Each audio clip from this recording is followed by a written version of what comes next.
akan belajar mengenai pengaruh kondisi geografis Indonesia terhadap kehidupan penduduknya, dimulai dari bagaimana nanti di bidang ekonominya, dimulai dari sosialnya, budayanya, transportasinya, dan komunikasinya. Untuk lebih jelasnya, kalian simak dulu video berikut ini. Cekidot. Assalamualaikum warahmatullahi wabarakatuh. Bagaimana kabar anak-anak hari ini? Semoga kita selalu diberikan kesehatan ya, dan tetap semangat belajar walaupun belajar dari rumah. Untuk hari ini, kita akan belajar tentang IPS. Materinya adalah pengaruh kondisi geografis Indonesia terhadap kehidupan penduduk. Yang pertama yang akan Bunda jelaskan di sini adalah pengaruh kondisi geografis Indonesia terhadap kehidupan ekonomi masyarakat. Kondisi geografis wilayah Indonesia itu membuat negara Indonesia menjadi negara maritim sekaligus juga negara agraris. Nah, sebagai negara maritim, Indonesia memiliki garis pantai yang panjang dan laut yang luas. Maka dari itu, penduduk di Indonesia banyak yang bekerja sebagai nelayan. Mereka memanfaatkan hasil laut seperti ikan, kerang, udang, cumi, dan rumput laut. Tentunya ada perbedaan cara nelayan pada masa lalu dan masa kini dalam kegiatan melautnya. Contoh, kalau nelayan masa lalu mereka melaut pada malam hari. Kalau nelayan masa kini itu melaut bisa kapan saja. Kenapa? Karena nelayan pada masa lalu itu hanya mengandalkan angin.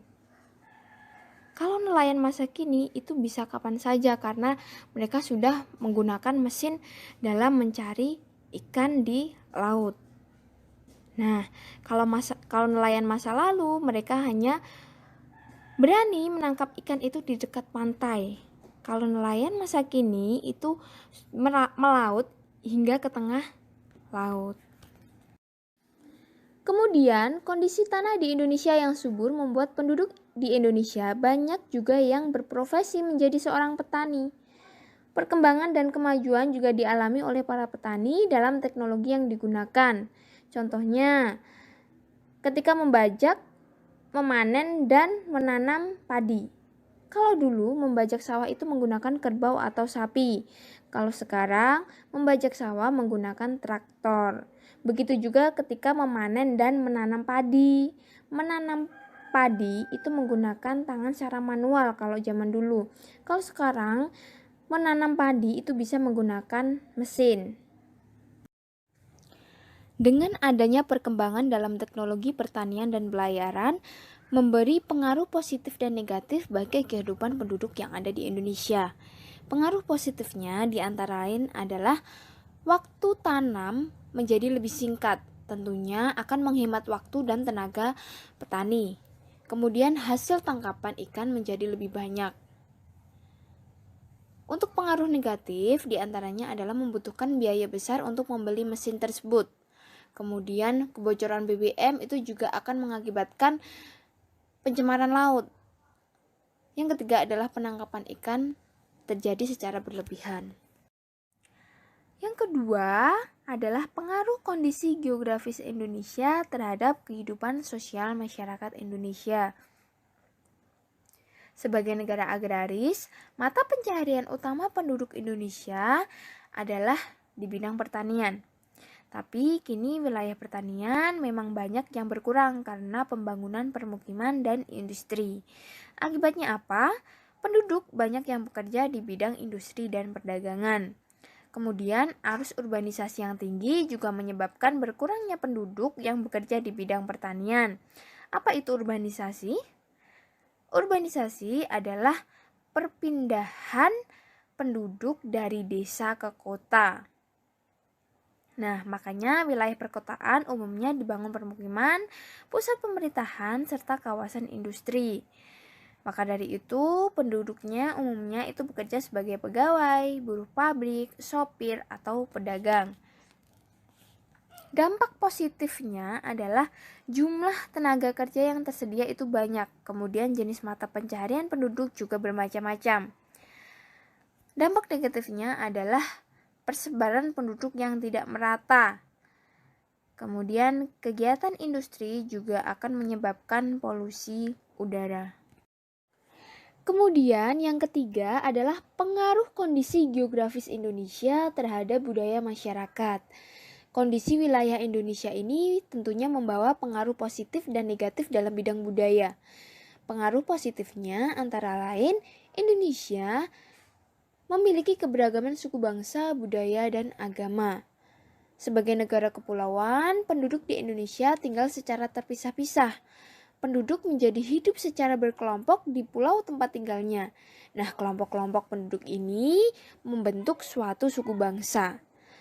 Suku bangsa Indonesia diperkirakan ada ratusan suku yang tersebar di seluruh wilayah Indonesia. Selain itu, Indonesia juga memiliki beragam agama. Ada Islam, kemudian Kristen, Katolik, Hindu, Buddha, dan Konghucu. Selain dampak positif, tentunya ada dampak negatif. Antara lain adalah mudahnya pengaruh luar masuk ke Indonesia yang menyebabkan masyarakat Indonesia itu lebih mengenal budaya asing. Kemudian, tontonan dan adegan-adegan film yang kurang bahkan atau tidak pantas membawa efek buruk bagi bangsa Indonesia. Yang keempat adalah pengaruh kondisi geografis Indonesia terhadap transportasi masyarakat. Indonesia itu merupakan negara kepulauan terbesar di dunia.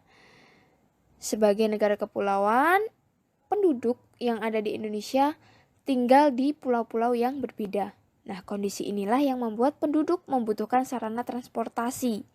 Sarana transportasi itu dibangun untuk memudahkan perpindahan penduduk dan menyalurkan hasil-hasil pertanian dan perkebunan yang menjadi barang kebutuhan penduduk.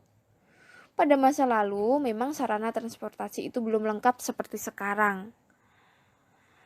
Maka dari itu, pengaruh positif dari kondisi geografis Indonesia terhadap transportasi adalah perpindahan orang maupun barang menjadi lebih cepat atau mudah.